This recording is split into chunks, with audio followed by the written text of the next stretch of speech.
Hello, everyone. Today we are going to be talking about a very important topic, which is what to do when you are overqualified, when you are considered overqualified.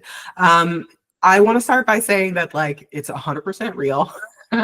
it, there are um, there are definitely hiring teams and hiring managers who and recruiters who will avoid candidates that they perceive to be overqualified. And it's so freaking frustrating to apply for a job that you're interested in, to know that you can do the job well, to have that excitement and fire and passion for the company and for the position, and then get passed over and be treated like a risk, be treated like you're, too risky, even though you are, well qualified and can do the job well. And so I want to sort of say that, like, it's not just in your head, whether you have directly received this feedback or you're just sort of getting vibes, that it is a real thing for recruiters and hiring managers to avoid hiring candidates that they perceive to be overqualified. And so if they might say, they usually don't say it directly. Sometimes they do, because it's not illegal to discriminate against people who are overqualified,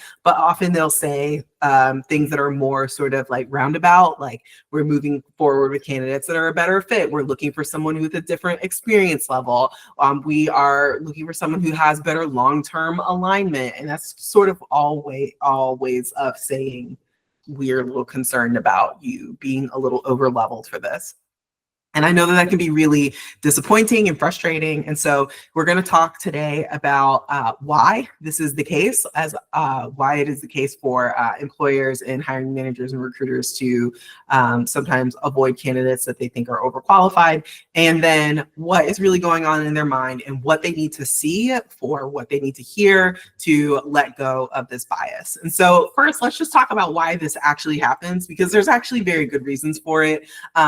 The first big concern that they have about overqualified talent is retention. Hiring is expensive. It is time consuming. Companies want someone who is going to stick around. And if they think that you are overqualified, they might assume that you'll take the job as a temporary fix or to get in a foot in the door so that you can move on to bigger and better things within the company, or that you might just leave as soon as something better comes along, or that you might be sort of constantly angling for the next job, or instead of doing the one that they actually gave you, the one that you actually signed up for. And to be fair, they have probably seen that that has happened to them before.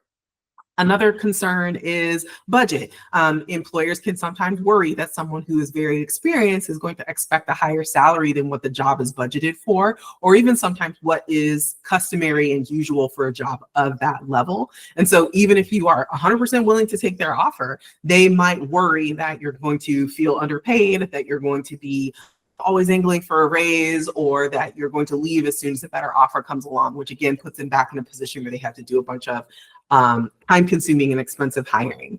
The third worry is, are you going to stay engaged with the job? Is it something that you're going to actually enjoy doing over a long enough period of time? Hiring managers can sometimes assume that if you've worked at a higher level before, that you would get bored or restless in a job that has less responsibility, and they don't want to hire someone who ends up being disengaged and then ultimately underperforms, doesn't drive as strong of results because they're not being challenged enough, they're bored, they're dissatisfied because the role isn't pushing them or pulling them the way that they want to be pushed or pulled. And then lastly, there's the question of just sort of culture fit and team fit. If you have been in a leadership role before, they might worry that you might not take direction as well, or that you might see that work that's appropriate for the role as they have leveled it, that you might see it as grunt work, or that you might see it as work that you're too good for. They might think that you will get frustrated with working under someone who has less experience or different experience, or that you might compete with the team leader or with other senior people on the team, or undermine the team's leader because you are coming from this leadership background. And unfortunately, managers are also sometimes just intimidated or threatened by somebody who is highly accomplished or has more knowledge or more experience or more education than them, and having someone like that as a direct direct report. There are definitely just some hiring managers out there who are just kind of cowardly and are afraid of having someone really high impact on their team.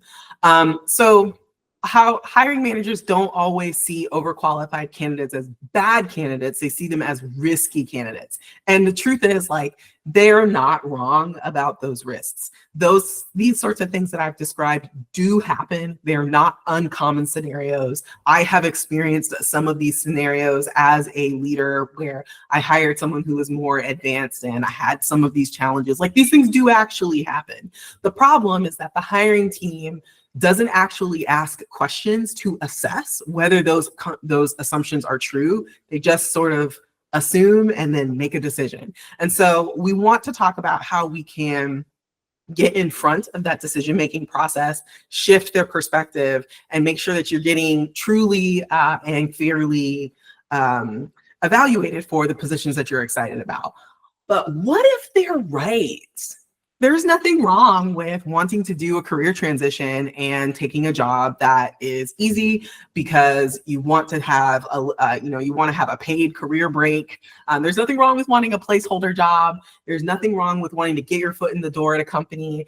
There's nothing wrong with being in a place in your job search and wherever it is that you are in sort of your financial runway or your mental health runway where you just need a job and you are applying to jobs that you might be overqualified for with that sort of motivation. There's nothing wrong with that, but it is something that we want to sort of handle differently when you are applying for those roles so that you are taken seriously for them. And so you're going to want to think about how you want to present your motivations for applying for that role so that they are received well and also so that you are telling as close to the truth as we possibly can. I never want people to be lying in interviews. But then also you want to be thinking about what is your long-term strategy in that role? How long do you see yourself in a role that you're overqualified for, and what is the step after that? And what do you want to be doing while you're in that placeholder doorstop role so that you can step into that next role for you in a strong way? Maybe you are expecting to be paid more than what's customary for that role level. Maybe you do want to maintain the earning level that you were at when in your previous role that was more senior or was a leadership role. That's something that's going to need to really impact the opportunities that you choose. And so it might mean that you are choosing opportunities that are at larger companies. It might mean that you are choosing opportunities that are in bigger metro areas, although that also comes with cost of living things. There's nothing wrong with wanting to be paid fairly and aligned with your value. But a company is going to not just choose an offer based on your value as a candidate, but also the value of the role to the organization. And so you may also have to temper your expectations in terms of how much a company is willing to meet, how closely a company is willing to meet you from where you were before. If the numbers that you're shooting for, that you're hoping for, are higher than what is usual and customary for that role level. And then you want to think about if you do end up in a situation where you might maybe have to take a pay cut or something like that, think about from a personal finance perspective how you're going to deal with that. And if you want to close that gap with other types of work, make sure that you're choosing roles that will allow you to do that versus putting you within a policy where you can't do that. Make sure that you are choosing a job that's going to give you the time, the mental space for that so that you actually have the time for those money-making activities. And then thinking about your strategy of how you're going to close that gap so that you're not working a job and a half. It is also totally reasonable to go in kind of knowing that you might not be happy and appropriately challenged in a role that is a little bit less senior. Again, a placeholder job that is just easy, that you can just sort of phone it in a little bit and still drive good results so that you can have a little bit of a brain break, so that you can have a little bit of space in your life. There's nothing wrong with wanting that, but it does change the way that we approach the job search because you are about to be their nightmare, right? And so we do want to make sure that as you are stepping into those roles, that you are finding ways to make sure that you are happy, that you are challenged, and that fulfillment and that challenge may not come from the job. It may need to come from other aspects of your life. It may need to come from other aspects of your professional life. So maybe you're not particularly challenged in your job, but you're active in your industry in a different way that brings that challenge in so that you can still have satisfaction for the job while you are in it. And then, of course, you really, really, really need to be honest with yourself about whether you are going to struggle to take direction from people who have different experience from you or less experience from you. If they are younger than you are, be honest with yourself about whether that's going to be a problem for you. If you feel like that's something that you can get over, if there are certain other characteristics are met, like having strong rapport, having lots of trust, having a track record of good results, then great.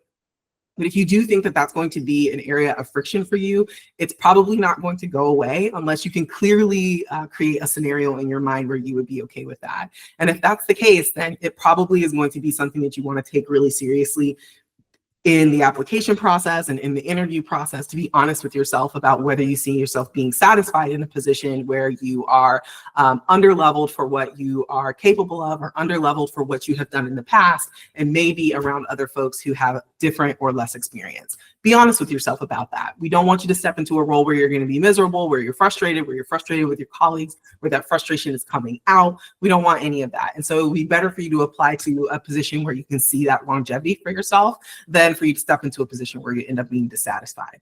Now, let's say that we have gone through this list. We know that those things aren't true for us, and but we are not getting the callbacks that we want. Before we want to jump to the conclusion that you are being perceived as overqualified, unless you have directly received that feedback, let's assume that you haven't received that direct feedback, but that's sort of the sense that you're getting, that the vibes that seem, I feel like I'm getting passed over because I'm overqualified. We want to first start by troubleshooting and making sure that the rest of the job search, the rest of the fundamentals are really sound. We want to make sure that your resume is doing a really good job of connecting your experience to the role. Not just the leadership or more senior oriented positions, responsibilities that you've done in your previous positions, but also the skills and tasks and projects that are directly relevant to that particular role, even if they don't have as much people leadership or strategic leadership or project management leadership as the previous roles that you have had in the past. We want to customize that resume so that they're seeing what they need to see. Just because they're seeing in your resume that you have strategic leadership in that area, or project management leadership in that area, or people leadership in that area, that is not going to have a recruiter or hiring manager automatically assume that you can do the more tactical parts of the job that is one level down. It is going to be really important for you to think about whether you are coming in the front door or the side door. The front door is when you are applying through job boards, through careers pages. There's a very long line where on the front door, especially in these current labor market. But if you're coming in through the side door, if you're coming in through networking, if you're coming in through referrals, you have a much higher likelihood of being taken seriously, period, regardless of whether you are traditionally qualified or overqualified. But in particular, it is important if you are easily perceived as overqualified, because coming in the side door gives you an opportunity to have a little bit more control over how your narrative is received. The other thing that's really important is to make sure that in your cover letter and in your interview, you are being really clear about why you want that job specifically, so that it is easy for them to see why you applied for the job. And then in the interview, we want to address these fit concerns proactively and make sure to actually say, I can see that someone coming to the conclusion that I might be overqualified for this position, but these are the reasons why I am so excited about it. And we're going to give you a script about that a little bit later. So let's say you cleared all of those hurdles and you are sure that it is that you're being perceived as overqualified, or maybe you've received direct feedback that you were declined as a candidate because they thought you were overqualified. Again, we still have to go right back to those same fundamentals that I just mentioned. We really want to make sure that you are shifting the focus in your resume away from the responsibilities and projects and achievements that are associated with the role above the one that you are applying for, and make sure that the actual skills, tasks, responsibilities, project outcomes for that role are being directly mentioned in your resume. Do not assume that recruiters and hiring managers are going to connect the dots for you. They will not. You need to be clear. You need to be direct. You need to directly connect it to the resume. Directly connect it to the job description. It is really important, again, for you to talk to your network, tell them about your career goals, tell them that you are open to all sorts of positions, including individual contributor positions, or including positions that are maybe a title level down, but at a larger organization. Like, be specific with them so that they know what they're looking for. And also so that when they make introductions on your behalf, they can convey that information that will assuage concerns about overqualification. In your cover letter, again, it is really important for you to be explicit about why you want that particular job at that particular level. Directly acknowledge any concerns that they might have about your ability to do that more tactical work, that more day-to-day in the trenches type work that might be associated with that level down. Talk about how you enjoy that work. Talk about how you're good at that work. Talk about how that work lights you up, so that they know that that is going to be work that you're actually excited about. And then in the interview, and I'm going to give you a specific script for this in a later slide, it is really important that you find a moment where you can say specifically, if you're concerned about me being overqualified, this is what you need to know about me. Let's go a little bit deeper on the networking. It is really important to get in front, as I've mentioned before. You want to explain what kind of shift you are trying to make to the contacts in your network. You want to explain why. You want to talk about what kinds of positions are going to be really excited about. You're going to be excited about. Explain why these jobs that might be one level down make more sense for you, so that they don't assume the wrong thing. And then, of course, ask for direct referrals. Don't assume that the people in your network are going to know what kinds of things they can do to help you. If you want direct referrals, ask for direct referrals. And when I say a direct referral, I mean a three-way email. You, your friend, and the person that you're trying to speak to on one email together, asking for a contact, asking for an email address, and then you emailing them directly and saying, my friend, Julie says that you and I should connect. That is not going to get the same kind of results as a three-way email. And so really try to get that warm email where all three of you are on the message together. And then when you are speaking to the hiring manager, whether that is in response to that three-way email, or in an informational interview, or in an actual interview, make sure that you're being proactive about the overqualification concerns. And if your networking contact is going to speak to a hiring manager or hiring team on your behalf, ask them explicitly. They might think that I'm overqualified for this position. When you make this recommendation, would you mind addressing that directly? These are the reasons why I'm really excited about this job at this level. It is really important, again, to be as proactive as you possibly can about your cover letter. Be specific about why this job, why this level, why are you excited about doing those particular responsibilities, even if they don't include the leadership or more senior responsibilities that you may have experienced in the past. Now let's talk about being in the actual interview and what to actually say in those situations. We do want to make sure that you are being really brave. I know it's going to be a little scary, but we do want to make sure that you're being really brave and finding a moment in the conversation to actually bring up the overqualification question. We don't always get time at the end of an interview to ask questions. And so if you think that this is a concern and you want to get in front of it, I do recommend that you find around the halfway point an opportunity to sort of interrupt and before they start asking the next question, and say something to the effect of what's on the slide here. And so the way that I would want this to play out for you is that you have asked and answered a few questions. You've done a really good job of answering those questions really clearly, specifically tying your experience to the role's outcomes and to the organizational goals. And around the halfway point, you finish the answer to the fourth or fifth question. And at the end of that answer, before they start asking the next question, you say, before you ask the next question, is it all right if I share something with you? Pause for consent. The likelihood of them saying no is basically zero, but you want them to say yes, because then you actually have consent to sort of take over the conversation a little bit, which is not, normally what you would expect the candidate to sort of be in charge of the interview. But basically, when you do this, you're asking them, is it okay if I, inject with this? And then you want to be extremely direct and say, I can imagine you might be wondering why someone with my level of experience, coming from this kind of company or coming from this sort of title, might be interested in this kind of position. And I'd like to address that directly if you don't mind.